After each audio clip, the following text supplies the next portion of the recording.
और नंबर्स की बात करनी है, आरबीएल बैंक, अभी इस चार्ट पर हम चर्चा कर ही रहे थे, एक बार नंबर्स भी जान ले कैसे रहेंगे। नुपुर है हमारे साथ तैयार। नुपुर बताएं क्या है अनुमान। बिल्कुल आरबीएल बैंक के नतीजे अच्छे रहेंगे क्योंकि जिस हिसाब से कंपनी ने अपडेट दिया था Q3 का, वहां पे पता चला था कि एडवांसेस 14% से बढ़कर आए थे, डिपॉजिट में भी 11% की ग्रोथ थी। तो उसके चलते जो नेट इंटरेस्ट इनकम होगा वहां पे अनुमान है कि करीबन 10% से इस बार बढ़ के आ सकते हैं। जो मुनाफा होगा वो 31% का इस बार का अनुमान है ग्रोथ का। ग्रॉस एनपीए भी सुधर कर आएंगे, 3.8% से 3.6% रह सकते हैं। नेट एनपीए भी देखें तो 1.2% के आसपास आ सकते हैं। जो नेट इंटरेस्ट मार्जिन होगा निम्स, वो भी इस बार स्टेबल रह सकते हैं। तो यही है कि इस बार अनुमान है कि काफी बढ़िया नतीजे रहने वाले, जिस हिसाब से स्ट्रॉन्ग अपडेट दिया था कंपनी ने। बिजनेस का जो मोमेंटम है वहां पर भी बढ़ोतरी है, तो उसके चलते अच्छे नतीजे रह सकते हैं। और जो स्लिपेजेस है वहां भी गिरावट हो सकती है, ऐसा अनुमान है इस बार का।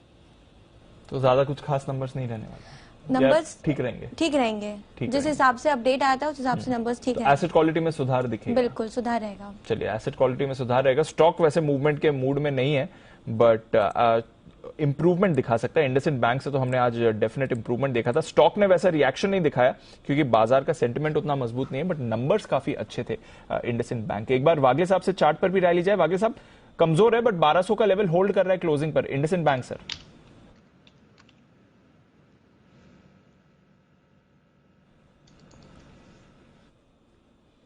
ओके, वागले साहब के साथ थोड़ा ऑडियो इशू आ रहा है। हिमांशु जी जरा आप एक बार चार्ट देख लें सर, इंडसइंड बैंक के 1200 का लेवल।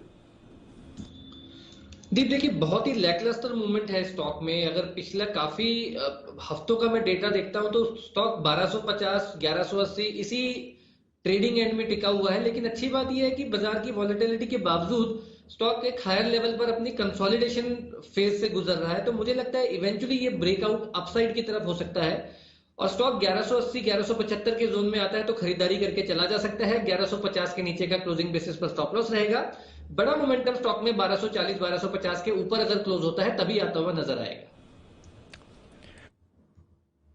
है आपके लिए इंडसइंड बैंक का। बाय द वे एक और मिड कैप बैंक है जिसके नंबर्स आने वाले हैं। आरबीएल की तो बात हो गई, बंधन की भी बात कर ली जाए। नुपुर बताइए यहाँ पर कैसी रहेगी परफॉर्मेंस? यहाँ पे मिला जुला रह सकता है बंधन बैंक का, क्योंकि कंपनी की जो नेट इंटरेस्ट इनकम है अनुमान है कि करीबन 7% की ग्रोथ आ सकती है। मैं याद दिला देती हूँ क्योंकि बेस में प्रॉफिट जो था वो काफी ज्यादा था, क्योंकि प्रोविजनिंग जो थी वो पिछले साल बहुत कम ली गई थी। तो 859 करोड़ के बेस पे इस बार 200 करोड़ का प्रॉफिट आते दिखेगा। तो 80% करीबन 75-80% का डाउनफॉल होगा। लेकिन यहाँ पे ध्यान रखना है कि बेस हमारा काफी ज्यादा था लो प्रोविजनिंग के चलते। इस बार अनुमान है कि जो नेट इंटरेस्ट मार्जिन है वो थोड़े से दबाव में आ सकते हैं। एमएफआई जो बुक है वहां पे भी ज्यादा राइट ऑफ्स हो सकते हैं, और लेकिन दूसरी तरफ जो लोन ग्रोथ है वो बेटर रहेगी। तो बंधन बैंक के नतीजे काफी मिले जुले हो सकते हैं। नेट इंटरेस्ट इनकम तो बढ़कर आएगी लेकिन प्रॉफिट्स गिरे हुए दिखेंगे हाई बेस के चलते, और नेट इंटरेस्ट मार्जिन में भी थोड़ा इस बार दबाव हो सकता है। तो ये है आपके लिए बंधन बैंक। दोनों मिड कैप बैंक से नंबर्स कर, दोनों इंटरेस्टिंग बैंक और दोनों ही बैंक ऐसे हैं जो ट्रेडर्स फेवरेट है। बिल्कुल।